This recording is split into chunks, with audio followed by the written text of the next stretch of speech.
So, as we see at Mohenjo-Daro and Harappa, the uniform plans of these cities, combined with the water management systems, the craft production, and the standardization of weights and measurements, all point to a large-scale centralized authority.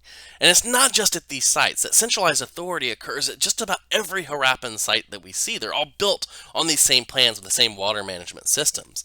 Right, for example, here you can see this relatively small dock city of Lothal in the southeastern portion of the empire. Of the region, and you can see the same kind of central urban street, the large platform and the citadels, administrative storage, and the draining facilities. Right, so all of this kinds of led archaeologists to kind of think about who's in charge, who is the centralized authority, especially given the absence of temples or palaces or elaborate tombs. Right, there are no ziggurats, there are no large-scale pyramids or palaces, or even elaborate tombs like Queen Puabi's in the royal dynasty of Ur, right, that can kind of point to who these centralized administrative figures are. The closest thing we have is from the earliest excavations at Mohenjo-Daro, and this small statue who's dubbed the Priest King. And I think that's largely in reflection to what we see in early Mesopotamia. There are some similarities with the man in the net skirt from Uruk society. He's got the beard, the elaborately decorated tunic, and the headband.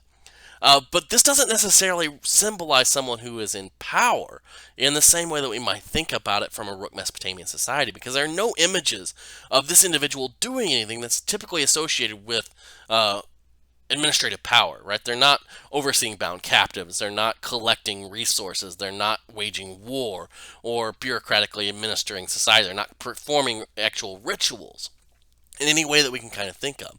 So yes, we may have this kind of visual representation of social distance, but as far as we know, based on the limited amount of anthropomorphic representations, this just may have been the way a standard male had presented themselves in society, with decorated cloths and headbands and beards. Right? Because seals and our other representations very rarely depict human images. Right? So we don't necessarily have those kinds of comparative analysis that we can do for Mesopotamian or Egyptian society to show that this individual is any more distinct than anyone else. And this absence of evidence of clear rulers and archaeologists have led archaeologists to kind of assume that there wasn't a permanent hierarchical system.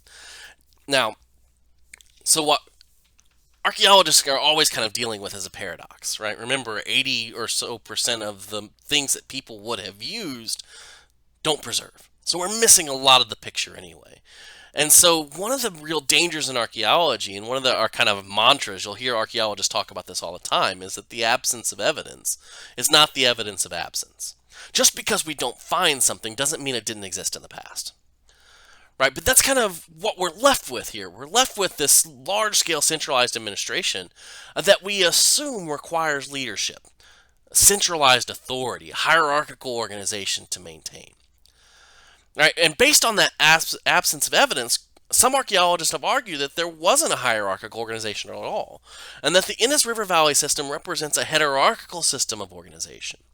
Right? Remember, heterarchies are those things that don't have kind of set structures, that there are multiple ways of ranking groups of individuals, and that those will fluctuate based on the needs of society, or that there are no rankings whatsoever. And so what Gregory Pacella has argued is that there's a heterarchical system in which leadership positions rotated among religious and economic institutions based on the needs of society.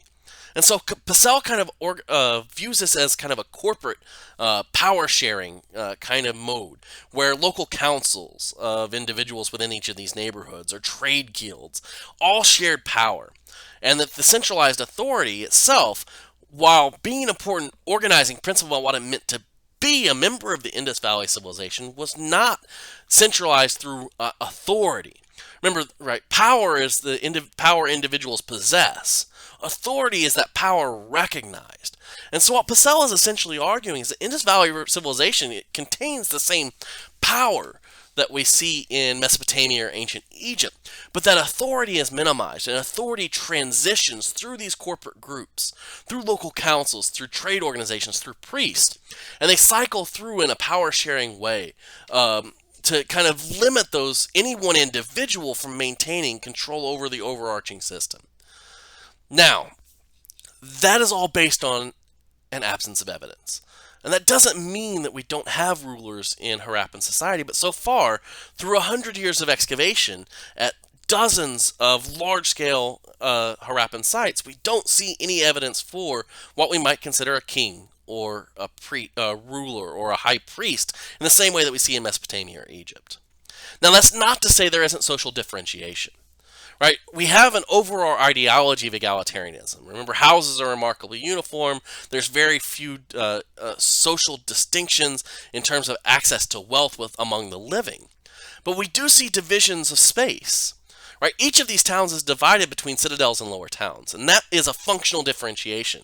Right? At Mohenjo-Daro, you have 5,000 people living on the citadel in close association with the ritual baths and the public areas, public gathering areas. And those people, by definition, have a different access to those places than people who live in the lower town, the 35,000 inhabitants below. So there is this kind of spatial differentiation that might suggest some kind of class structure.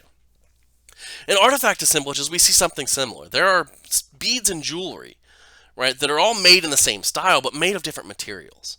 So upper class individuals would wear jewelry made out of things like carnelian and shell and lapis lazuli. But lower class individuals, the same bangles and beads are all made out of pottery, faience, right? So we can kind of think about this as the same overarching way of displaying yourself as belonging to society, but using different materials based on your access to resources. So we do have those kinds of distinctions. However, there are no conspicuous displays of wealth, like what we see at Queen Puabi's tomb in the royal dynasty of Ur. Right? There's not anyone's burial or anyone's household that has 500 vessels of gold and silver who are all being displayed through the burial or through these ritual activities. We also see differentiation in burial locations, and different cemeteries have more artifacts than other cemeteries. And this kind of probably reflects some of that power and prestige of individuals within society. And the best evidence that we have for these social differences comes from the skeletal assemblages. And that's what you read about today. And a forensic analysis of the burials shows that some people had better diets. Some people were more prone to disease and malnutrition, and some people had more evidence of interpersonal violence. And it appears that the people who had more exposure to violence were also the people who had more malnutrition and disease, which kind of points to the large-scale exclusion of individuals. So if we kind of think about Harappan society not as a hierarchical system of rulers and ruled, but rather as a corporate community, there are still individuals who are excluded from that corporate community. And those as Pascal's argument is that these trade guilds and individuals, craft producers, are kind of calling the shots to maintain access to these raw materials through long-distance trade, and the goods that they bring back through trade, through their processing, that there are still individuals who are excluded from that. Individuals who probably represent the unskilled labor, right? The people who are growing the crops, the people who are building the roads, making the bricks, who aren't craftspeople, who aren't artisans in this sense, but who are excluded from the overarching system, and may even be outside of some kind of ethnic differentiation, as has been argued by Wheeler and other peoples with the collapse of the Indus Valley system representing the influx of the Aryan peoples, and that's been completely debunked. But we may see these groups of peoples who are outside those traditional inhabitants of the Indus Valley, maybe even from places like Mesopotamia or Iran, people who are coming into this region because of the vast richness of the agricultural zones. So we can kind of start to think about that there are people who are excluded from this and who are influenced by what we might broadly consider structural violence, right? That the system is set up against them.